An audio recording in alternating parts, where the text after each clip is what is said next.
Although she survived, Daisy was still terrified inside because she did not know where Jeff was taking her. She could not even imagine what would happen next.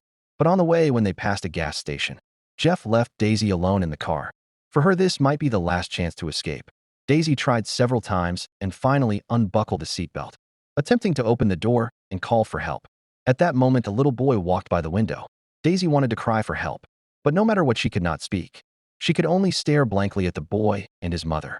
When Jeff came back, they continued on their way, and Daisy missed her chance to seek help. Then Jeff drove to the accident site to avoid leaving evidence or clues. He planned to tow the car to a safe place. But just then, a policeman arrived and immediately questioned Jeff. It turned out the boy's mother had sensed something was wrong, so she called the police. Facing the officer's questions, Jeff made up another story. He claimed his wife was in a car accident, and he refused the officer's help. Clearly, the officer did not believe him. But when he questioned Daisy, the officer finally noticed something was wrong. "Officer, so you might step in back for me, please." The officer was easily taken down by Jeff, and in the end, he burned the car the same way. Then he drove to the river and dragged Daisy onto a small boat, planning to end her life there. At this moment, Daisy was in total despair.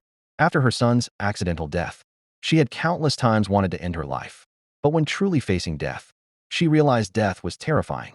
Facing the man who wanted her dead, Daisy did not beg for mercy, but instead asked him to do one thing for her. Daisy said her son's favorite toy was in her pocket. She hoped Jeff would take it out for her. At this time, Jeff had not noticed that danger was slowly approaching him. "I'm not sorry." Jeff was shot several times and fell into the lake. At that moment, Daisy finally smiled. But it was not over yet, because water was quickly flooding the boat. Turns out, when Daisy fired the gun, several big holes were blasted in the boat. In desperation, Daisy had to hold her breath and sink into the lake with the boat. But soon after, she luckily floated back to the surface. She struggled with all her strength and finally swam safely to shore. Thus, this crisis was finally over.